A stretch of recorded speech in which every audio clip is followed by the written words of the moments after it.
ഇന്നൽ ഹംദലില്ലാഹ് നഹ്മദുഹു വനസ്തഈനുഹു വനസ്തഗ്ഫിറുഹു വനതൂബു ഇലൈഹി വനഊദു ബില്ലാഹി മിൻ ശുറൂരി അൻഫുസിനാ വമിൻ സയ്യിആതി അഅ്മാലിനാ മൻ യഹ്ദിഹില്ലാഹു ഫലാ മുളില്ല ലഹു വമൻ യുളിൽ ഫലാ ഹാദിയ ലഹു അശ്ഹദു അൻ ലാ ഇലാഹ ഇല്ലല്ലാഹു വഹ്ദഹു ലാ ശരീക ലഹു വഅശ്ഹദു അന്ന മുഹമ്മദൻ അബ്ദുഹു വറസൂലുഹു അർസലഹു ബിൽ ഹുദാ വദീനിൽ ഹഖ് ليظهره على الدين كله ولو كره المشركون اللهم صل على محمد وعلى آل محمد كما صليت على إبراهيم وعلى آل إبراهيم إنك حميد مجيد اللهم بارك على محمد وعلى آل محمد كما باركت على إبراهيم وعلى آل إبراهيم إنك حميد مجيد أما بعد فإن خير الكلام كلام الله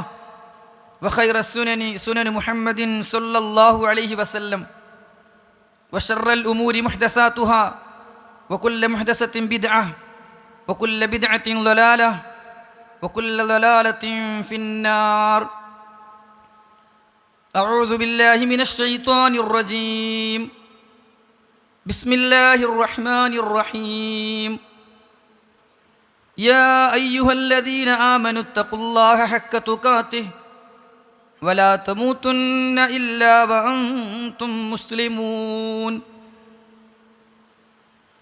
إنهم كانوا قبل ذلك مترفين وكانوا يصرون على الحنث العظيم സ്നേഹാദരണീയരായ സത്യവിശ്വാസികളെ, വിശ്വാസിനികളെ, സഹോദരീ സഹോദരങ്ങളെ, സർവ്വലോക രക്ഷിതാവായ അള്ളാഹുവിൻ്റെ വിധി വിലക്കുകളും നിയമനിർദ്ദേശങ്ങളും യഥോചിതം ഉൾക്കൊണ്ട് തഖ്വയോടുകൂടി ഇഖ്ലാസോടുകൂടി ജീവിതം നയിക്കണം എന്ന് സ്വന്തത്തെ മറക്കാതെ ഓരോരുത്തരെയും പ്രത്യേകം വസിയത്ത് ചെയ്യുകയാണ്, ഓർമ്മപ്പെടുത്തുകയാണ്. അള്ളാഹു അവൻ്റെ ഇഷ്ടദാസന്മാരിൽ നമ്മെ ഓരോരുത്തരെയും ഉൾപ്പെടുത്തുമാറാകട്ടെ. സഹോദരങ്ങളെ, കുറച്ച് വർഷങ്ങളായി നാം വല്ലാതെ കേൾക്കുന്ന ഒന്നാണ് ലിബറലിസം എന്ന വാക്ക്. എന്താണ് ലിബറലിസം എന്ന് പറഞ്ഞാൽ? ഉദാരതാവാദം, സ്വതന്ത്രവാദം എന്നൊക്കെ മലയാളത്തിൽ നമുക്കതിനെ പരിചയപ്പെടുത്താൻ സാധിക്കും. സ്വാതന്ത്ര്യത്തിൻ്റെയും തുല്യതാവകാശത്തിൻ്റെയും മേലങ്കി അണിഞ്ഞാണ് ലിബറലിസം ഉടലെടുത്തത്. വ്യക്തിജീവിതത്തിലും കുടുംബ സാമൂഹിക ബന്ധങ്ങളിലും ഭരണകൂടത്തിൻ്റെയോ മതത്തിൻ്റെയോ യാതൊരു ഇടപെടലും നിയന്ത്രണവും പാടില്ല എന്നും സർവതന്ത്ര സ്വതന്ത്രരായി ജീവിക്കാൻ അനുവദിക്കണമെന്നുമാണ് ആ വാദത്തിൻ്റെ ചുരുക്കം. ആഗോളതലത്തിൽ തന്നെ ഈ വാദഗതിയുമായി മുന്നിട്ടിറങ്ങിയവർ ഈ സമൂഹത്തെ നശിപ്പിക്കുന്നതിൽ വല്ലാതെ പങ്കുവഹിക്കുന്നുണ്ട് എന്നതിനെ നമുക്ക് നിഷേധിക്കാൻ കഴിയില്ല. സദാചാര മൂല്യങ്ങളെയും ധാർമ്മിക ചിന്തകളെയും തച്ചുടക്കുകയും എന്നിട്ട് സമൂഹത്തെ നശിപ്പിക്കുകയും ചെയ്യുകയാണ് ഇക്കൂട്ടർ ചെയ്തുകൊണ്ടിരിക്കുന്നത്. ക്യാമ്പസുകളെ സ്വതന്ത്ര ലൈംഗികതയുടെ ഇടങ്ങളാക്കി മാറ്റുന്നതിൽ വല്ലാത്ത പങ്ക് ഇവർ വഹിച്ചുകൊണ്ടിരിക്കുന്നു. ലഹരിയുടെ ലോകത്തേക്ക് കൗമാരപ്രായക്കാരെയും യുവതലമുറയെയും എത്തിക്കുന്നതിൽ ഇവർ വഹിക്കുന്ന പങ്ക് കുറച്ചൊന്നുമല്ല. ധർമ്മവും അധർമ്മവും വേർതിരിക്കാൻ, നന്മയും തിന്മയും നിർവചിക്കാൻ ഒരു ചട്ടക്കൂട് ആവശ്യമില്ല എന്നതാണ് അവരുടെ വാദത്തിൻ്റെ ഏറ്റവും പ്രധാനമായി അവർ മുന്നോട്ട് വെക്കുന്നത്. ഓരോ വ്യക്തിക്കും തനിക്ക് നല്ലതായി തോന്നുന്നത് ചെയ്യാമെന്നും എന്തും ആർക്കും സ്വാതന്ത്ര്യത്തോടു കൂടി സ്വീകരിക്കാമെന്നും പറയുക വഴി മനുഷ്യത്വത്തെ തന്നെ നശിപ്പിക്കുകയാണ് ഇക്കൂട്ടർ ചെയ്തുകൊണ്ടിരിക്കുന്നത്. സഹോദരങ്ങളെ, ധർമ്മവും അധർമ്മവും നീതിയും അനീതിയും വേർതിരിക്കാൻ ഓരോരുത്തരും അവരവൻ്റെ സ്വാതന്ത്ര്യം ഉപയോഗിച്ച് അതിനെ നിർവചിക്കാൻ തുടങ്ങിയാൽ എന്തായിരിക്കും ഫലം? ലഹരി ഉപയോഗിക്കാൻ പാടില്ല എന്നും അത് വ്യക്തിക്കും സമൂഹത്തിനും കുടുംബത്തിനും നാശമാണ് വിളിച്ചു വരുത്തുന്നത് എന്നും ഒരു വിഭാഗം പറയുമ്പോൾ, ലഹരി അല്പമൊക്കെ ആകാമെന്നും ലഹരി അനിവാര്യമാണെന്നും അത് നന്മയാണ് എന്നും പറയുന്നവർ മനുഷ്യരിലുണ്ട് എന്നതിനെ നമുക്ക് നിഷേധിക്കാൻ കഴിയുമോ? മനുഷ്യൻ്റെ ജീവിതം കുടുംബത്തോടുകൂടി, വിവാഹത്തോടുകൂടി, സാമൂഹിക ജീവിയായ മനുഷ്യൻ കുടുംബത്തോടുകൂടി ജീവിക്കലാണ് നല്ലത് എന്ന് ഒരു വിഭാഗം പറയുമ്പോൾ, അങ്ങനെ ഒരു ചട്ടക്കൂട് ആവശ്യമില്ലെന്നും വിവാഹം വേണ്ടെന്നും തൻ്റെ ലൈംഗിക ദാഹം തീർക്കാൻ ആവശ്യമുള്ളിടത്ത് അത് ഉപയോഗിക്കാമെന്നും പറയുന്നവർ ഉണ്ട് എന്നതിനെ നമുക്ക് നിഷേധിക്കാൻ കഴിയുമോ? പിന്നെ എങ്ങനെയാണ് ധർമ്മവും അധർമ്മവും വേർതിരിക്കുക? മതവിശ്വാസികളും അല്ലാത്തവരും അവരിടപെടുന്ന എല്ലാ മേഖലകളിലും പെരുമാറ്റ ചട്ടങ്ങളും നിയന്ത്രണങ്ങളും നിയമങ്ങളും ആവശ്യമുണ്ടെന്നും അതുവഴി മനുഷ്യനെ നന്നാക്കാൻ കഴിയുമെന്നും വിശ്വസിക്കുന്നവരാണ്. മനുഷ്യേതര ജീവികളും പ്രത്യേക ജീവിതക്രമത്തിലൂടെയാണ് മുന്നോട്ട് പോയിക്കൊണ്ടിരിക്കുന്നത്. എല്ലാ ജീവികൾക്കും പ്രത്യേകമായ ചില ജീവിത നിയമങ്ങളും ക്രമങ്ങളുമുണ്ട്. അതുകൊണ്ട് മനുഷ്യർക്കും നിയമങ്ങൾ വേണം, നിയന്ത്രണങ്ങളും അച്ചടക്കവും പഠിപ്പിക്കപ്പെടണം. അതാണ് പ്രവാചകന്മാരിലൂടെ അല്ലാഹു സുബ്ഹാനഹു വ തആല പഠിപ്പിച്ചിട്ടുള്ളത്. ആ ആദർശമാണ് ഇസ്ലാം മുന്നോട്ട് വെക്കുന്നത്. അതുകൊണ്ട് തന്നെ ഇസ്ലാമും ലിബറലിസവും വിപരീതമായ രണ്ട് തട്ടുകളിലാണ് എന്ന് വേണമെങ്കിൽ നമുക്ക് പറയാൻ കഴിയും. കാരണം ഇസ്ലാം ഈ ലോകത്തെ സൃഷ്ടിച്ചു പരിപാലിക്കുന്ന പ്രപഞ്ചനാഥനായ അല്ലാഹുവിൻ്റെ മുന്നിലുള്ള സമർപ്പണമാണെങ്കിൽ, തൻ്റെ ആഗ്രഹങ്ങളെയും ആവശ്യങ്ങളെയും മാറ്റിവെച്ച് നന്മക്ക് വേണ്ടി, ധർമ്മത്തിനു വേണ്ടി എൻ്റെ റബ്ബ് പഠിപ്പിച്ച ആദർശവും നിയമങ്ങളുമാണ് എനിക്ക് വലുത് എന്ന് പറഞ്ഞുകൊണ്ട് തൻ്റെ സ്വാതന്ത്ര്യത്തെ മാറ്റി, തൻ്റെ ആഗ്രഹങ്ങളെ മാറ്റി റബ്ബിൻ്റെ ആഗ്രഹങ്ങളിലേക്ക്, ഏറ്റവും നന്മയിലേക്ക് മനുഷ്യനെ കീഴൊതുക്കലാണ് ഇസ്ലാമെങ്കിൽ, എനിക്കതൊന്നും ഒരു പ്രശ്നമല്ല, എൻ്റെ സ്വാതന്ത്ര്യമാണ് എനിക്ക് വലുത്, എൻ്റെ ആഗ്രഹമാണ് എനിക്ക് വലുത് എന്ന് മനസ്സിലാക്കി തന്നിഷ്ടങ്ങളെയും അഭീഷ്ടങ്ങളെയും ഇച്ഛകളെയും ആഗ്രഹങ്ങളെയും പിൻപറ്റുകയാണ് ലിബറലിസം ചെയ്തുകൊണ്ടിരിക്കുന്നത്. അല്ലാഹു സുബ്ഹാനഹു വ തആല അവതരിപ്പിച്ച ആശയങ്ങളിലേക്ക് മനുഷ്യനെ കീഴൊതുക്കുക വഴി നമുക്ക് സമാധാനമാണ് ലഭിക്കുക എന്നും, ഇസ്ലാം എന്ന് പറഞ്ഞാൽ തന്നെ റബ്ബിനുള്ള സമർപ്പണവും അതുവഴി ലഭിക്കുന്ന സമാധാനവുമാണ് എന്ന് ഇസ്ലാം പഠിപ്പിക്കുമ്പോൾ, ഞാൻ ഒരാളുടെ മുന്നിലും എൻ്റെ ജീവിതം സമർപ്പിക്കുകയില്ല എന്നും എനിക്ക് തോന്നിയതുപോലെ ജീവിക്കുമെന്നും പറയുകയാണ് ലിബറലിസം ചെയ്തുകൊണ്ടിരിക്കുന്നത്. അല്ലാഹു സുബ്ഹാനഹു വ തആല വിശുദ്ധ ഖുർആനിൽ 2 സ്ഥലങ്ങളിൽ ഒരേ ആശയം ആവർത്തിച്ചു പറഞ്ഞു. ഖുർആനിൻ്റെ 2-ാം അധ്യായം സൂറത്തുൽ ബഖറയിലെ 38-ൽ അല്ലാഹു പറഞ്ഞു, ഫഇമ്മാ യഅതിയന്നകും മിന്നി ഹുദാ, എന്നിൽ നിന്നുള്ള മാർഗദർശനം നിങ്ങൾക്ക് വന്നു കിട്ടുന്നതായാൽ. ഒരു മനുഷ്യൻ എന്ത് വിശ്വസിക്കണം, എന്ത് വിശ്വസിക്കരുത്, എന്ത് ചെയ്യണം, എന്ത് ചെയ്യരുത്, എന്ത് കാണണം, എന്ത് കാണരുത്, എന്തു പറയണം, എന്തു പറയരുത്, അവൻ എങ്ങനെയായിരിക്കണം അവൻ്റെ ജീവിതം നയിക്കേണ്ടത് എന്ന് അവൻ്റെ ജീവിതത്തെക്കുറിച്ച് അറിയുന്ന, അവനെ സൃഷ്ടിക്കുന്ന റബ്ബ് സുബ്ഹാനഹു വ തആല അവതരിപ്പിക്കുന്ന മാർഗദർശനം നിങ്ങൾക്ക് വന്നു കിട്ടുന്നതായാൽ, ഫമൻ തബിയ ഹുദായ, ആരാണോ അതിനെ പിൻപറ്റുന്നത്, ഫലാ ഖൗഫുൻ അലൈഹിം വലാ ഹും യഹ്സനൂൻ, അവർക്കാണ് ദുഃഖമില്ലാത്ത, ഭയമില്ലാത്ത ഒരു ജീവിതമുള്ളത് എന്ന് അല്ലാഹു സുബ്ഹാനഹു വ തആല പറയുകയാണ്. അവർക്ക് ഭയപ്പെടേണ്ടി വരില്ല, അവർക്ക് ദുഃഖിക്കേണ്ടി വരികയുമില്ല.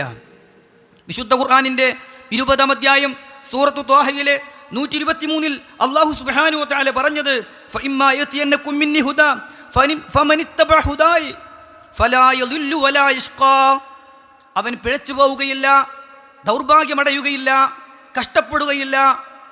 കഷ്ടപ്പാടുകളില്ലാത്ത, ദൗർഭാഗ്യം നേരിടേണ്ടി വരാത്ത ഏറ്റവും നല്ല ആശയം അല്ലാഹു സുബ്ഹാനഹു വ തആല പറഞ്ഞ ആദർശം സ്വീകരിക്കലാണ് എന്നാണ് വിശുദ്ധ ഖുർആൻ പഠിപ്പിക്കുന്നത്.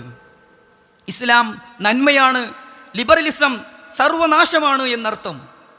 മഹാനായ ജഅഫർ ഇബ്നു അബീ ത്വാലിബ് റളിയല്ലാഹു അൻഹു നജ്ജാശി രാജാവിൻ്റെ മുന്നിൽ ഇസ്ലാമിനെ കുറിച്ച് പരിചയപ്പെടുത്താൻ പറയുന്ന വാചകങ്ങൾ അതിനുത്തമ ഉദാഹരണമാണ്. അദ്ദേഹം പറയുന്നുണ്ട്, അയ്യുഹൽ മലിക്, അല്ലയോ രാജാവേ, കുന്നാ ഖൗമൻ അഹ്ല ജാഹിലിയ്യ, ഞങ്ങൾ ഇസ്ലാമിലേക്ക് വരുന്നതിന് മുമ്പ് ജാഹിലിയ കാലത്ത് ഞങ്ങൾ ജീവിച്ചിരുന്ന സന്ദർഭത്തിൽ നഅബ്ദുൽ അസ്നാം, ഞങ്ങൾ വിഗ്രഹങ്ങളെ ആരാധിച്ചിരുന്നു. വനഅകുലുൽ മൈത, ഞങ്ങൾ ശവം തിന്നിരുന്നു. വനഅത്തിൽ ഫവാഹിഷ്, എല്ലാ വൃത്തികേടുകളും തിന്മകളും ഞങ്ങൾ ചെയ്തിരുന്നു. വനഖ്തഉൽ അർഹാം, കുടുംബ ബന്ധങ്ങൾ മുറിച്ചു കളയുമായിരുന്നു. വനുസീഉൽ ജിവാർ, അയൽപക്ക ബന്ധങ്ങളിൽ ചീത്തയായാണ് ഞങ്ങൾ പെരുമാറിയിരുന്നത്. വയഖുലു അൽ ഖവിയ്യു മിന്നൽ ലഈഫ്, ഞങ്ങളിലെ ശക്തന്മാർ ദുർബലന്മാരെ അടക്കി ഭരിക്കുമായിരുന്നു. ഞങ്ങൾ എല്ലാ തിന്മകളിലും മുഴുകി ജീവിക്കുന്ന സമയത്താണ് അള്ളാഹു ഞങ്ങളിലേക്ക് ഒരു പ്രകാശത്തെ നിയോഗിച്ചത്. മുഹമ്മദ് മുസ്തഫ സല്ലല്ലാഹു അലൈഹി വസല്ലമയെ ഞങ്ങൾക്ക് അയച്ചു തന്നത്. ആ പ്രവാചകനെ ഞങ്ങൾക്ക് നഅരിഫു നസബഹു വസിദ്ഖഹു വഅമാനതഹു, അദ്ദേഹത്തിൻ്റെ വിശ്വസ്തതയും സത്യസന്ധതയും ഞങ്ങൾക്കറിയുമായിരുന്നു. അദ്ദേഹത്തിൻ്റെ കുടുംബ പരമ്പര പോലും ഞങ്ങൾക്കറിയുമായിരുന്നു. അദ്ദേഹം ഞങ്ങളെ ഫദഅനാ ഇലല്ലാഹി ലിതൗഹീദിഹി വഹ്ദഹ്, അള്ളാഹുവിനെ മാത്രം ആരാധിക്കുന്നതിലേക്ക് ഞങ്ങളെ ക്ഷണിച്ചു. വിഗ്രഹങ്ങളെ ആരാധിക്കാൻ പാടില്ലെന്ന് ആ പ്രവാചകൻ ഞങ്ങളെ പഠിപ്പിച്ചു. ഞങ്ങളുടെ പൂർവ്വപിതാക്കന്മാർ ആരാധിച്ചിരുന്ന ആരാധ്യന്മാരുടെ നിരർത്ഥകത ഞങ്ങൾക്ക് ബോധ്യപ്പെടുത്തി തന്നു. കുടുംബ ബന്ധം ചേർക്കാനും നിസ്കരിക്കാനും നോമ്പെടുക്കാനും അയൽപ്പക്ക മര്യാദകൾ പാലിക്കാനും മാതാപിതാക്കളെ ബഹുമാനിക്കാനും ഞങ്ങളെ പഠിപ്പിച്ചത് ഇസ്ലാമാണ്. നീണ്ടുപോവുകയാണ് അദ്ദേഹത്തിൻ്റെ വാചകങ്ങൾ. സഹോദരങ്ങളെ, അവസാനം അദ്ദേഹം പറയുന്നുണ്ട്, ഫസദ്ദഖനാഹു വആമന്നാ ബിഹി, ഫസദ്ദഖനാഹു, ഞങ്ങൾ ആ പ്രവാചകനിൽ വിശ്വസിച്ചു, ഞങ്ങളതിനെ സത്യപ്പെടുത്തി. വത്തബഅനാഹു, ആ പ്രവാചകനെ ഞങ്ങൾ പിൻപറ്റി. അലാ മാ ജാഅ ബിഹി മിൻ ഇൻദില്ലാഹ്, റബ്ബിൻ്റെ അടുക്കൽ നിന്ന് കൊണ്ടുവന്ന ഓരോ ആശയങ്ങളെയും ഞങ്ങൾ സ്വീകരിച്ചു. ഫഅബദനല്ലാഹ് വഹ്ദ, അല്ലാഹുവിനെ മാത്രം ആരാധിക്കുന്നവരായി ഞങ്ങൾ മാറി. വലം നുശ്രിക ബിഹി, അല്ലാഹുവിൽ പങ്കു ചേർക്കാത്തവരായി ഞങ്ങൾ മാറി. വഹറംനാ മാ ഹറമ അലൈനാ, അല്ലാഹു വിലക്കിയത് മുഴുവൻ ഞങ്ങൾക്ക് ഹറാമാണ് എന്ന് ഞങ്ങൾ വിശ്വസിച്ചു. വഹലൽനാ മാ ഹല്ലലനാ, ആ പ്രവാചകൻ ഞങ്ങൾക്ക് അനുവദിച്ചത് മാത്രം ഞങ്ങൾ അനുവാദമുള്ളതായി കണ്ടു എന്ന് ജഅഫർ ഇബ്നു അബീ ത്വാലിബ് റളിയല്ലാഹു അൻഹു പറയുകയാണ്. സഹോദരങ്ങളെ, തനിച്ച ജാഹിലിയത്തിൽ നിന്ന്, തിന്മകളിൽ നിന്ന്, വൃത്തികേടുകളിൽ നിന്ന് അവർ മുന്നോട്ട് വന്നത് ഇസ്ലാം സ്വീകരിക്കുമ്പോഴായിരുന്നു എന്നാണ് ഇത് നമുക്ക് പഠിപ്പിച്ചു തരുന്നത്. എന്നാൽ ഈ ഒരു ചിന്താഗതി സമൂഹത്തിൽ വരുത്തിവെക്കുന്ന നാശവും നഷ്ടവും എത്രയാണ്. എന്തും തൻ്റെ ഇഷ്ടങ്ങൾക്കനുസരിച്ച് പോകാമെന്നാണ്. വിശുദ്ധ ഖുർആനിൽ അല്ലാഹു സുബ്ഹാനഹു വ തആല 25-ാം അധ്യായം സൂറത്തുൽ ഫുർഖാനിൻ്റെ 43-ാമത്തെ വചനത്തിൽ ചോദിക്കുന്നൊരു ചോദ്യമുണ്ട്. അറഅയ്ത, ഓ പ്രവാചകരെ, അങ്ങ് കണ്ടുവോ, മനിത്തഖദ ഇലാഹു ഹവാഹു, തൻ്റെ ഇലാഹിനെ തൻ്റെ തന്നിഷ്ടമാക്കി മാറ്റിയവനെ, തൻ്റെ ഇലാഹിനെ തൻ്റെ തന്നിഷ്ടമാക്കി മാറ്റിയവനെ നീ കണ്ടുവോ പ്രവാചകരെ എന്ന ചോദ്യം. വിശുദ്ധ ഖുർആനിൻ്റെ ഈ ആയത്തിനെ വിശദീകരിക്കുമ്പോൾ മുഫസ്സിറുകൾ പ്രധാനപ്പെട്ട 2 കാര്യങ്ങളാണ് പറഞ്ഞത്. 2 വ്യാഖ്യാനങ്ങളാണ് നൽകിയത്. ഒന്ന്, തനിക്ക് തോന്നിയതിനെയെല്ലാം ആരാധ്യന്മാരായി സ്വീകരിക്കുന്നവരെ കണ്ടില്ലേ, തനിക്ക് തോന്നിയതിനെയെല്ലാം ആരാധിക്കുന്ന അവസ്ഥ. കല്ലിനെയും മരത്തെയും എലിയെയും പന്നിയെയും പാമ്പിനെയും ബിംബങ്ങളെയും വിഗ്രഹങ്ങളെയും മനുഷ്യരെയും ജിന്നുകളെയും കണ്ണിൽ കണ്ടതിനെ മുഴുവൻ ആരാധിക്കുന്നവരെ ഓ പ്രവാചകരെ താങ്കൾ കാണുന്നില്ലേ എന്നാണ് ആ ചോദ്യത്തിൻ്റെ ഒരർത്ഥമെങ്കിൽ. രണ്ടാമത്തേത്, തൻ്റെ തോന്നലും ഇച്ഛകളും അനുസരിച്ച് അതിനെ മാത്രം ആരാധിച്ച് അതിനെ തന്നെയും ജീവിതത്തിൻ്റെ ക്രമമായി കണ്ട് മുന്നോട്ട് പോകുന്നവരെ നീ കണ്ടില്ലേ എന്നാണ്. സഹോദരങ്ങളെ, ലിബറലിസവും മതനിരാസവും ദൈവനിഷേധവും ലഹരിയുടെ ഉപയോഗവും സൗവർഗാനുരാഗവും സ്വതന്ത്ര ലൈംഗികതയുമൊക്കെ സമൂഹത്തിൽ വ്യാപിക്കാനുള്ള ഏറ്റവും പ്രധാനപ്പെട്ട കാരണം പരലോകത്തിൽ വിശ്വാസമില്ല എന്നതാണ്. ഈ ജീവിതത്തിനപ്പുറം ഒരു ജീവിതമുണ്ട് എന്നതിൽ വിശ്വസിക്കുന്നില്ല എന്നതും തന്നിഷ്ടങ്ങളെ പിൻപറ്റുന്നു എന്നതുമാണ്. വിശുദ്ധ ഖുർആനിൽ അല്ലാഹു സുബ്ഹാനഹു വ തആല അന്ത്യനാളിനെ കുറിച്ച് പറഞ്ഞ് ഇത് സംഭവിക്കുക തന്നെ ചെയ്യുമെന്ന് സ്ഥാപിച്ച് അതിനുള്ള തെളിവുകൾ നിരത്തിയിട്ട് പിന്നീട് പ്രവാചകൻ സല്ലല്ലാഹു അലൈഹി വസല്ലമയോട് പറയുന്ന ഒരു കാര്യമുണ്ട്. ഫലാ യസുദ്ദന്നക അൻഹാ, ഫലാ യസുദ്ദന്നക അൻഹാ, ലോകം അവസാനിക്കുമെന്ന ചിന്തയിൽ നിന്ന്, ആ വിശ്വാസത്തിൽ നിന്ന് താങ്കളെ തടഞ്ഞു വെക്കാതിരിക്കട്ടെ.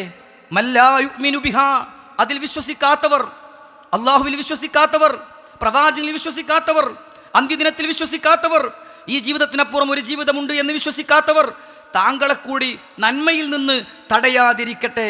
വത്തബഅ ഹവാഹു, ദേഹേച്ഛകളെ പിൻപറ്റുന്നവൻ താങ്കളെ വഴിതെറ്റിക്കാതിരിക്കട്ടെ. ഫതർദാ, അങ്ങനെ എങ്ങാനും താങ്കൾ ചെയ്തു പോയാൽ താങ്കളും നാശമടയും എന്ന് അല്ലാഹു സുബ്ഹാനഹു വ തആല വിശുദ്ധ ഖുർആനിൽ പഠിപ്പിക്കുകയാണ്. ഈ ആയത്തിന് വിശദീകരിക്കുമ്പോൾ മുഫസ്സിറുകൾ പറഞ്ഞു, ഈ 2 കാര്യങ്ങളാണ് ലോകത്ത് എല്ലാ നാശങ്ങൾക്കും എല്ലാ തിന്മകൾക്കും അടിസ്ഥാനമായിട്ടുള്ളത് എന്താണ്? ആ രണ്ട് വാദങ്ങൾ: ഒന്ന്, പരലോകമുണ്ട് എന്ന വിശ്വാസമില്ലായ്മ; രണ്ട്, തൻ്റെ ഇഷ്ടമനുസരിച്ച് താൻ ജീവിക്കുകയുള്ളൂ എന്ന അഭിപ്രായം. ഇത് രണ്ടും മനുഷ്യനെ നശിപ്പിക്കും. അതാണ് ഖുർആനിൻ്റെ 20-ാം അധ്യായം സൂറത്തു ത്വാഹയിലെ 16-ാമത്തെ വചനത്തിൽ അള്ളാഹു പഠിപ്പിക്കുന്നത് എന്നാണ്. സഹോദരങ്ങളെ, മനുഷ്യർ പിഴക്കാനുള്ള, ഇത്തരം ചിന്തയിലേക്ക് പോകാനുള്ള പ്രധാനപ്പെട്ട മറ്റൊരു കാരണം ആസ്വദിക്കണം എന്നതാണ്. എനിക്ക് സുഖിക്കണം. ജീവിതം എന്ന് പറഞ്ഞാൽ കുറെ കളിക്കുക, ചിരിക്കുക, സുഖിക്കുക, രമിക്കുക എന്നതിനപ്പുറം മറ്റൊന്നുമല്ല. മറ്റൊരു ജീവിതം വരാനില്ല. ഇവിടെ അടിച്ചു പൊളിക്കണം, ജീവിതം ഒന്നേ ഉള്ളൂ, പരമാവധി മുതലാക്കണം എന്ന ചിന്തയാണ് മനുഷ്യനെ നശിപ്പിക്കുന്നത് എങ്കിൽ ഇത് തന്നെയാണ് ലോകത്തേക്ക് കടന്നു വന്ന പ്രവാചകന്മാർ അഭിമുഖീകരിച്ചത്. ലോകത്തേക്ക് വന്ന പ്രവാചകന്മാർ സത്യം ദഅവത്ത് നടത്തിയ സന്ദർഭത്തിൽ അവർ കേട്ടതും ഇതുതന്നെയാണ്. 34-ാം അധ്യായം സൂറത്തു സബഇന്റെ 34-ൽ അല്ലാഹു സുബ്ഹാനഹു വ തആല പറഞ്ഞു: വമാ അർസൽനാ മിൻ ഖർയത്തിൻ മിൻ നദീർ. ഏതൊരു നാട്ടിലേക്ക് ഏതൊരു താക്കീതുകാരനെ നാം അയച്ചപ്പോഴും ഇല്ലാ ഖാല മുതറഫുഹാ, അവിടുത്തെ സുഖലോലുപന്മാർ പറയാതിരുന്നില്ല, അവിടുത്തെ സുഖിയന്മാർ അടിച്ചു പൊളിച്ച് ജീവിക്കണം എന്ന് ചിന്തിക്കുന്നവർ പറയാതിരുന്നില്ല, ഇന്നാ ബിമാ ഉർസിൽതും ബിഹി കാഫിറൂൻ. ഏതൊന്നുകൊണ്ടാണോ നീ നിയോഗിക്കപ്പെട്ടത് അതിൽ ഞങ്ങൾ അവിശ്വസിക്കുകയാണ്. ഞങ്ങൾക്കിതിലൊന്നും വിശ്വാസമില്ല.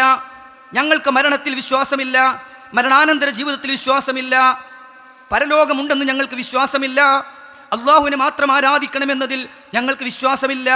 ഇന്നാ ബിമാ ഉർസിൽതും ബിഹി കാഫിറൂൻ. ആരാ അങ്ങനെ പറഞ്ഞത്? മുത്തറഫുഹ, അവിടുത്തെ സുഖിച്ച് ജീവിക്കണം എന്നുള്ള ആളുകൾ, സുഖലോലുപന്മാരാണ് ആ വാദം പറഞ്ഞത് എന്ന് അല്ലാഹു സുബ്ഹാനഹു വ തആല പഠിപ്പിക്കുകയാണ്. ഏതൊരു നാട്ടിൽ എവിടെ ചെന്ന് നോക്കിയാലും തോന്നിയവാസങ്ങളിൽ, സദാചാര ലംഘനങ്ങളിൽ മുന്നിലുണ്ടാവുക ഇത്തരം സുഖിയന്മാരായിരിക്കും എന്നതാണ് സഹോദരങ്ങളെ ചരിത്രത്തിൽ നമുക്ക് കാണാൻ സാധിക്കുക. പിന്നീട് പൊതുജനങ്ങളും സാധാരണക്കാരും ക്രമേണ അവരുടെ പിന്നാലെ പോവുകയും എല്ലാവരും ചെയ്യുമ്പോൾ ഞാനെങ്ങനെ ചെയ്യാതിരിക്കും, എല്ലാവരും അങ്ങനെയാണല്ലോ, കൂടുതൽ ആളുകൾ അങ്ങനെയാണല്ലോ എന്ന് പറഞ്ഞ് പിന്നീട് മുഴുവൻ ആളുകളും വഴിതെറ്റുന്ന അവസ്ഥയാണ് ഉണ്ടാവുക. അതിന് നേതൃത്വം നൽകുക സുഖിയന്മാരായിരിക്കും എന്ന് വിശുദ്ധ ഖുർആൻ നമുക്ക് പഠിപ്പിച്ചു തരികയാണ്. അല്ലാഹു സുബ്ഹാനഹു വ തആല പറഞ്ഞത് ഒരു നാടിനെ നശിപ്പിക്കാൻ ഉദ്ദേശിച്ചാൽ പോലും അള്ളാഹു ചെയ്യുക ഇത്തരം സുഖിയന്മാർക്ക് അവസരങ്ങൾ കൊടുക്കുമെന്നാണ്. അള്ളാഹു പറയുകയാണ്: വഇദാ അറദിനാ അൻ നുഹ്ലിക ഖർയ, ഒരു നാട് നശിപ്പിക്കാൻ ഞാൻ ഉദ്ദേശിച്ചിട്ടുണ്ടെങ്കിൽ അമർനാ മുത്രഫീഹാ, അവിടുത്തെ സുഖിയന്മാർക്ക് അവർക്ക് അതിനുള്ള അവസരങ്ങൾ കൊടുക്കും. ഫഫസഖൂ ഫീഹാ, അവരതിൽ ആർമാദിക്കും, അവരതിൽ ആറാടിക്കൊണ്ടിരിക്കും. ഫഹഖ അലൈഹിൽ ഖൗൽ ഫദമ്മർനാഹാ തദ്മീറാ, അങ്ങനെ നമ്മുടെ കൽപ്പന വരികയും നാം അവരെ നശിപ്പിക്കുകയും ചെയ്യും. അതിൻ്റെ ആദ്യപടിയായി അള്ളാഹു പറഞ്ഞത് എന്താണെന്നോ? സുഖലോലുപന്മാർക്ക് സുഖിക്കാനുള്ള അവസരം കൊടുക്കും, അവരതിൽ ആറാടും, അവരതിൽ മതിമറന്ന് പ്രവർത്തിക്കുമെന്ന് അല്ലാഹു സുബ്ഹാനഹു വ തആല പഠിപ്പിക്കുകയാണ്. പ്രവാചകന്മാരെ നിഷേധിച്ചവരെ കുറിച്ച് പറഞ്ഞപ്പോൾ അല്ലാഹു സുബ്ഹാനഹു വ തആല പറഞ്ഞത്: വഅത്രഫ്നാഹും ഫിൽ ഹയാത്തിദ് ദുനിയ, ഇഹലോക ജീവിതത്തിൽ ഞാൻ കുറേ സുഖം കൊടുത്ത ആളുകളാണ് പ്രവാചകന്മാരെ നിഷേധിച്ചതിൽ കൂടുതലും ഉണ്ടായത് എന്ന് അല്ലാഹു സുബ്ഹാനഹു വ തആല പഠിപ്പിക്കുന്നു. ഖുതുബയുടെ തുടക്കത്തിൽ ഞാൻ ഓതി വെച്ച വചനം 56-ാം അധ്യായം സൂറത്തുൽ വാഖിഅയിലെ 1-2 ആയത്തുകളാണ്. അല്ലാഹു സുബ്ഹാനഹു വ തആല നരകത്തിൽ പോകുന്ന ആളുകളെ കുറിച്ച് പറഞ്ഞു: ഫീ സമൂമിൻ വഹമീം, ഫീ സമൂമിൻ വഹമീം, രോമകൂപങ്ങളെ തുളച്ചു കയറുന്ന ഉഷ്ണക്കാറ്റിലായിരിക്കും അവർ. തൊണ്ടകളെ മുറിച്ചു കളയുന്ന കഠിനമായ ചൂടുള്ള വെള്ളമാണ് അവർക്ക് കുടിക്കാൻ നൽകുക. വദില്ലിം മിൻ യഹ്മൂം, കരിമ്പുകയുടെ തണലിലായിരിക്കും അവർ വിശ്രമിക്കുക. ലാ ബാരിദിൻ വലാ കരീം, അവർക്ക് സമാധാനം ലഭിക്കുകയില്ല, അവർക്ക് തണുപ്പ് ലഭിക്കുകയില്ല. എന്നിട്ട് അള്ളാഹു കാരണം പറഞ്ഞതാണ് ഗൗരവമായി നമ്മൾ ആലോചിക്കേണ്ടത്. ആധുനിക തലമുറയെ കാർന്നു തിന്നുന്ന, വരിഞ്ഞു മുറുക്കുന്ന, മുമ്പ് എവിടെയോ കേട്ടിരുന്നത് നമ്മുടെ കുടുംബങ്ങളിലേക്ക്, നമ്മുടെ മക്കളിലേക്ക്, സ്വന്തം ജീവിതത്തിലേക്ക് നമ്മളറിയാതെ ഇത്തരം ചിന്താഗതികൾ കടന്നു വരുമ്പോൾ അള്ള പറയുകയാണ് അവർ നരകത്തിലാണ്, അവർക്ക് ഉഷ്ണക്കാറ്റാണ്, അവർക്ക് കരിമ്പുകയുടെ തണലാണ്, അവർക്ക് ചൂട് കഠിനമായ പാനീയമാണ് എന്ന് പറഞ്ഞിട്ട് കാരണം അള്ള പറയുകയാണ്: ഇന്നഹും കാനൂ ഖബ്ല ദാലിക മുത്രഫീൻ, ഇന്നഹും കാനൂ ഖബ്ല ദാലിക മുത്രഫീൻ, അവർ ഇതിനു മുമ്പ് അടിച്ചു പൊളിച്ച് ജീവിച്ചവരാണ്, സ്വാതന്ത്ര്യത്തോടെ ജീവിച്ചവരാണ്, സുഖിച്ച് ജീവിച്ചവരാണ്. അള്ളാഹു കാത്തു രക്ഷിക്കുമാറാകട്ടെ. എൻ്റെ സുഖം, എൻ്റെ സന്തോഷം, അതാണ് എൻ്റെ സ്വാതന്ത്ര്യമാണ്, എൻ്റെ ജീവിതമാണ് എനിക്ക് വലുത് എന്ന് പറഞ്ഞുകൊണ്ട് അങ്ങനെ സുഖിച്ച് ജീവിച്ച ആളുകളായിരുന്നു അവർ. വകാനൂ യുസിറൂന അലൽ ഹിൻസിൽ അളീം, ഗൗരവമുള്ള തിന്മകളിൽ ശഠിച്ചു നിന്നവരായിരുന്നു അവർ. വലിയ വലിയ പാപങ്ങളിൽ, വലിയ വലിയ തിന്മകളിൽ ശഠിച്ചു നിന്നവരായിരുന്നു അവർ. ഏത് തിന്മ ചെയ്യുമ്പോഴും അതിന് ന്യായം കണ്ടെത്തി അതിൽ ഉറച്ചു നിൽക്കുന്ന ആളുകളായിരുന്നു അവർ. അതുകൊണ്ടാണ് അവർ നരകത്തിൻ്റെ ആളുകളായത് എന്ന് അല്ലാഹു സുബ്ഹാനഹു വ തആല നമുക്ക് പഠിപ്പിച്ചു തരികയാണ്. അതുകൊണ്ട് സഹോദരങ്ങളെ, മനുഷ്യരായ നമുക്ക് വിജയിക്കാനുള്ള ഏക മാർഗം മനുഷ്യനെ സൃഷ്ടിച്ച അർ റഹ്മാനുർ റഹീം, പരമകാരുണികനും കരുണാവാരിധിയുമായ അള്ളാഹുവിൻ്റെ കൽപ്പനകൾ അനുസരിക്കുക എന്നതാണ്. ഖുർആനിനെ കുറിച്ച് അള്ളാഹു പറഞ്ഞത് റഹ്മ, ഇത് കാരുണ്യത്തിൻ്റെ ഗ്രന്ഥമാണ് എന്നാണ്. പ്രവാചകനെ കുറിച്ച് അള്ളാഹു പറഞ്ഞത് റഹ്മത്തൽ ലിൽ ആലമീൻ, ലോകർക്ക് കാരുണ്യമായി നിയോഗിച്ച വ്യക്തി എന്നാണ്. അതുകൊണ്ട് കാരുണ്യമായ ഖുർആൻ, കാരുണ്യമായ പ്രവാചകൻ, കരുണാവാരിതനായ അള്ളാഹു നമുക്കറിയിച്ചു തന്ന ആദർശമാണ് നമ്മെ രക്ഷപ്പെടുത്തുക എന്ന് ഗൗരവത്തോടു കൂടി തന്നെ നമ്മൾ മനസ്സിലാക്കേണ്ടതുണ്ട്.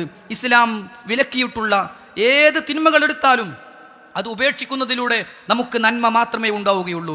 ആ തിന്മകൾ ചെയ്താൽ നമുക്ക് നാശവും നഷ്ടവും ഉപദ്രവവും ഉണ്ടാക്കുമെന്നതിൽ സംശയമൊന്നും സഹോദരങ്ങളെ നമുക്ക് ആവശ്യമില്ല. ചില ആളുകളെങ്കിലും ഇത്തരം വാദഗതികളുമായി മുന്നോട്ട് വരുന്നവർ പറയുന്ന ഒരു കാര്യമാണ്, ഓരോരുത്തർക്കും അവനവൻ്റെ സ്വാതന്ത്ര്യമനുസരിച്ച് ചെയ്തുകൂടെ, മറ്റുള്ളവരെ ഉപദ്രവിക്കാതിരുന്നാൽ പോരെ, ഞാൻ എൻ്റെ കാര്യം ചെയ്താൽ എന്താണ് പ്രശ്നം?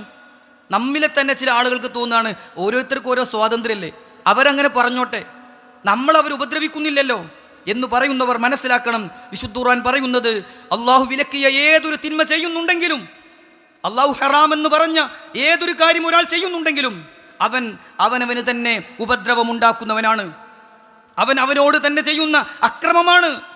അള്ളാഹു പറയുകയാണ്, തിൽക ഹുദൂദുല്ലാഹ്. കുറേ നിയമങ്ങൾ ഇങ്ങനെ പഠിപ്പിച്ചിട്ട് നിർദ്ദേശങ്ങൾ നൽകിയിട്ട് അള്ളാഹ് പറയുകയാണ്, തിൽക ഹുദൂദുല്ലാഹ്, ഇതെല്ലാം അള്ളാഹുവിൻ്റെ പരിധികളാണ്, അള്ളാഹ് നിശ്ചയിച്ച അതിർവരമ്പുകളാണ്. ഖുർആനിൻ്റെ സൂറത്തു ത്വലാഖിൻ്റെ ആദ്യ വചനമാണ് തിൽക ഹുദൂദുല്ലാഹ്. ഇവയെല്ലാം അള്ളാഹു ചെയ്തു തന്ന അതിർവരമ്പുകളാണ്. വമൻ യതഅദ്ദ ഹുദൂദല്ലാഹ്, ആരെങ്കിലും അള്ളാഹുവിൻ്റെ അതിർവരമ്പുകൾ ലംഘിച്ചാൽ ഫഖദ് ലമ നഫ്സഹു, അവനോട് തന്നെ അക്രമം ചെയ്തവനാണ്. ആർക്കാ സഹോദരങ്ങൾ അത് നിഷേധിക്കാനാവുക? ഞാൻ എന്തെങ്കിലും ചെയ്താൽ മറ്റുള്ളവർക്കൊരു ഉപദ്രവവും വരുത്തുന്നില്ലല്ലോ എന്നെങ്ങനെ പറയാനാകും? ഫഖദ് ലമ നഫ്സഹു, അവന് തന്നെ അക്രമം ചെയ്തവനാണ്, അവൻ സ്വന്തത്തിന് തന്നെ നാശമുണ്ടാക്കിയവനാണ്. അതുകൊണ്ട് അവനവനും നശിക്കാൻ പാടില്ല, മറ്റുള്ളവരെയും നശിപ്പിക്കാൻ പാടില്ല എന്നതാണ് ഇസ്ലാമിൻ്റെ കാഴ്ചപ്പാട് സഹോദരങ്ങളെ. അതുകൊണ്ട് മദ്യപാനമാകട്ടെ, പലിശയാകട്ടെ, ചൂതാട്ടമാകട്ടെ, വ്യഭിചാരമാകട്ടെ, സ്വവർഗരതിയാകട്ടെ, ഇങ്ങനെ ഈ വിഭാഗം ആളുകൾ സ്വാതന്ത്ര്യത്തിൻ്റെ പേരിൽ അവകാശപ്പെട്ടുകൊണ്ട് ആളുകളുടെ മുന്നിൽ പ്രകടിപ്പിക്കുന്ന ഏതേത് തിന്മകൾ എടുത്തു നോക്കിയാലും അത് അവനവന് നാശമാണ്, സമൂഹത്തിന് നാശമാണ്, കുടുംബത്തിന് നാശമാണ്. അത്തരം നാശനഷ്ടങ്ങൾ വരുത്തരുതേ എന്നാണ് ഇസ്ലാം പഠിപ്പിക്കുന്നത് എന്ന് നമ്മൾ ഗൗരവത്തോടു കൂടി തന്നെ മനസ്സിലാക്കേണ്ടതുണ്ട്. നോക്കൂ, ഇതിൻ്റെ ഫലമായി ഇന്ന് സമൂഹത്തിൽ ലഹരി വ്യാപിച്ചിരിക്കുകയാണ്.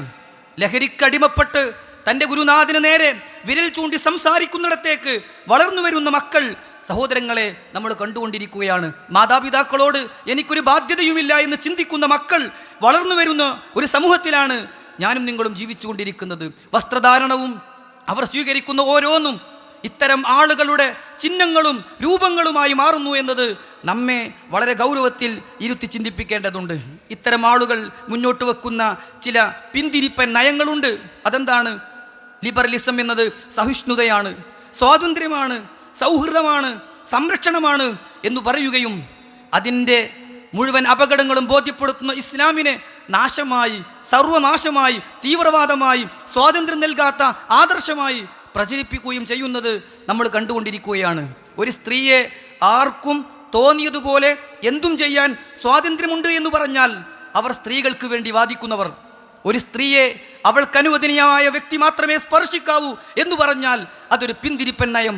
6-ാം നൂറ്റാണ്ടിൽ നിന്ന് വണ്ടി കയറാത്തവനായി അവനെ മുദ്ര കുത്തുന്നുവെങ്കിൽ ഇസ്ലാം സ്ത്രീയെയാകട്ടെ ഏതൊരു മനുഷ്യരെയാകട്ടെ സംരക്ഷിക്കുന്ന നിയമങ്ങൾ മാത്രമാണ് പഠിപ്പിച്ചിട്ടുള്ളത് എന്ന് ഇസ്ലാമിനെ കുറിച്ച് പഠിക്കുമ്പോൾ സഹോദരങ്ങളെ നമുക്ക് മനസ്സിലാക്കാൻ സാധിക്കും. അതുകൊണ്ട് ഇതിൻ്റെ അപകടം നാം തിരിച്ചറിയുകയും നമ്മളറിയാതെ ക്യാമ്പസുകളിലൂടെ സമൂഹങ്ങളിലൂടെ ഇത് വളർന്നു വരുന്നതിനെ നാം ജാഗ്രതയോടുകൂടി കാണുകയും ചെയ്യുക. അല്ലാഹു സുബ്ഹാനഹു വ തആല സർവനാശങ്ങളിൽ നിന്നും നമ്മെ കാത്തുരക്ഷിക്കുമാറാകട്ടെ.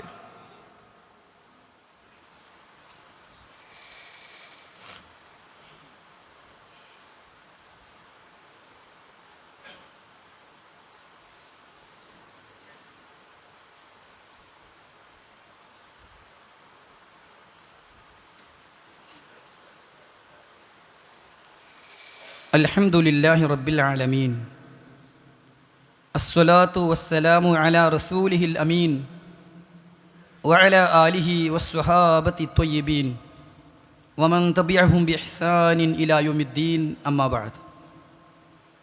സ്നേഹമുള്ള സഹോദരങ്ങളെ, സഹോദരിമാരെ, അല്ലാഹുവിനെ സൂക്ഷിച്ച് തഖ്വയോടുകൂടി ജീവിക്കണം എന്ന് ഒരിക്കൽ കൂടി വസിയത്ത് ചെയ്യുകയാണ്.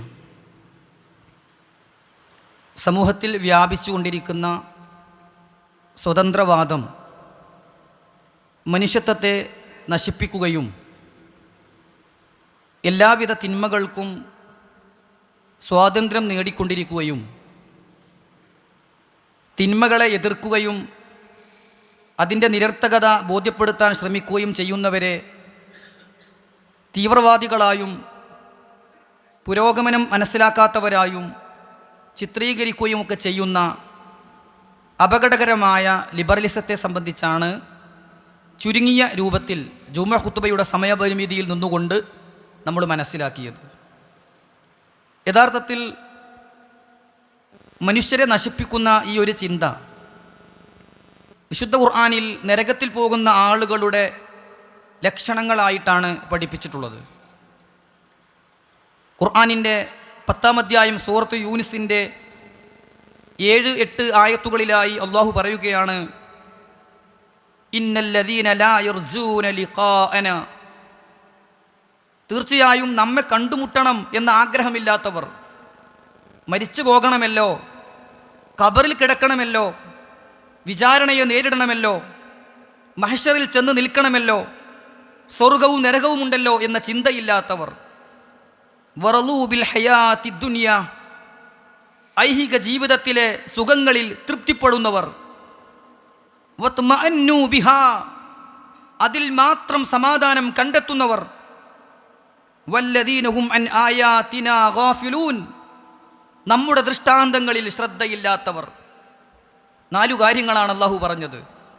മരിച്ചു പോകണം എന്ന, റബ്ബിനെ കണ്ടുമുട്ടണം എന്ന പ്രതീക്ഷയില്ലാത്തവർ, വിശ്വാസമില്ലാത്തവർ, ഇഹലോകത്തിൽ കിട്ടുന്ന അനുഗ്രഹങ്ങളിൽ മാത്രം തൃപ്തിയടയുന്നവർ, അതുതന്നെയാണ് മുഴുവൻ സമാധാനവും എന്ന് മനസ്സിലാക്കി ആ സമാധാനത്തിനു വേണ്ടി എന്തും ചെയ്യുന്നവർ. വല്ലദീന ഹും അൻ ആയാതിനാ ഗാഫിലൂൻ, നമ്മുടെ ദൃഷ്ടാന്തങ്ങളിൽ, നമ്മുടെ വചനങ്ങളിൽ, നമ്മുടെ അധ്യാപനങ്ങളിൽ, ദൈവിക നിർദ്ദേശങ്ങളിൽ ശ്രദ്ധയില്ലാത്തവർ. അല്ലാഹു പറഞ്ഞു അടുത്ത ആയത്തിൽ, ഉലൈക മഅവാഹുമുന്നാർ, അവരുടെ സങ്കേതം നരകമാണ്. ബിമാ കാനൂ യക്സിബൂൻ, അവർ സമ്പാദിച്ചതിൻ്റെ ഫലമായി, അവർ ചെയ്തു കൂട്ടിയതിന് അവർക്ക് കിട്ടാൻ പോകുന്നത് ഭയാനകമായ ഭീകരമായ നരകമാണ്. അല്ലാഹു നമ്മെ കാത്ത് രക്ഷിക്കുമാറാകട്ടെ. സഹോദരങ്ങളെ, ഇത്തരം ആളുകൾ പറഞ്ഞത് എന്താണ്? വഖാലു, ഇവർക്ക് പറയാനുള്ളത്, മാഹിയ ഇല്ലാ ഹയാതുന ദുനിയ, ഇഹലോക ജീവിതമല്ലാതെ ഒരു ജീവിതമൊന്നുമില്ല. നമൂതു വനഹ്യ, മരിക്കുന്നു ജീവിക്കുന്നു എന്നല്ലാതെ. വമാ യുഹ്ലികുനാ ഇല്ല ദഹർ, കാലമല്ലാതെ നമ്മെ നശിപ്പിക്കുന്നില്ല. വമാ ലഹും ബിദാലിക മിൻ ഇൽം, ഒരു വിവരവുമില്ലാതെയാണ് അവരത് പറയുന്നത്. ഇൻഹും ഇല്ലാ യളുന്നൂൻ, അവർ ഊഹിച്ച് പറയുന്നവരാണ്, സ്വന്തം ഇഷ്ടമനുസരിച്ച് പറയുന്നവരാണ്, ഒരു വിവരവുമില്ലാത്തവരാണ് എന്നാണ് അല്ലാഹു സുബ്ഹാനഹു വ തആല അത്തരക്കാരെ കുറിച്ച് പഠിപ്പിച്ചു തന്നിട്ടുള്ളത്. എങ്കിൽ സഹോദരങ്ങളെ, ഈ വിഷയത്തിൻ്റെ ഗൗരവം നാം പഠിക്കുകയും ദീനിൻ്റെ നിയമങ്ങൾ നമുക്ക് നന്മക്ക് വേണ്ടി മാത്രമാണ് എന്ന് ഉൾക്കൊള്ളുകയും ചെയ്യുക. ഇസ്ലാം പഠിപ്പിക്കുന്ന ഏത് നിർദ്ദേശങ്ങളെടുത്താലും, ഏത് നിയമങ്ങളെടുത്താലും, ഒരുപക്ഷെ വേഗത്തിൽ നമുക്ക് മനസ്സിലായില്ലെങ്കിലും ആത്യന്തികമായി ആ നന്മകളെല്ലാം നമ്മുടെ നന്മക്ക് വേണ്ടിയുള്ളതാണ്. ആ തിന്മകളെല്ലാം നാം ഉപേക്ഷിച്ചാൽ അതിലൂടെയും നമുക്ക് നന്മ മാത്രമേ കൈവരുകയുള്ളൂ എന്ന് മനസ്സിലാക്കുക. അല്ലാഹു സുബ്ഹാനഹു വ തആല അതിന് തൗഫീഖ് നൽകുമാറാകട്ടെ. അള്ളാഹുവെ, ഞങ്ങളിൽ വന്നുപോയ ചെറുതും വലുതുമായ പാപങ്ങൾ പുറത്തു തരണം റഹ്മാനെ. നിന്റെ സ്വർഗം നൽകി നീ ഞങ്ങളെ അനുഗ്രഹിക്കണം യാ അല്ലാഹ്. രോഗം കൊണ്ടും മറ്റും പ്രയാസപ്പെടുന്നവർക്ക് ശിഫ നൽകണം റഹ്മാനെ. നിന്റെ അധ്യാപനങ്ങളെ, നിന്റെ പ്രവാചകന്റെ കൽപ്പനകളെ ശിരസാവഹിക്കുന്നവരിൽ നീ ഞങ്ങളെ ഉൾപ്പെടുത്തണം റഹ്മാനെ. എല്ലാ ഫിത്നകളിൽ നിന്നും നീ ഞങ്ങളെ കാത്തുരക്ഷിക്കണം റഹ്മാനെ. اللهم اغفر للمؤمنين والمؤمنات والمسلمين والمسلمات الأحياء منهم والأموات إنك مجيب الدعوات يا قاضي الحاجات. اللهم ربنا آتنا في الدنيا حسنة وفي الآخرة حسنة وقنا عذاب النار. وصلى الله على نبينا محمد وعلى آله وصحبه أجمعين والحمد لله رب العالمين.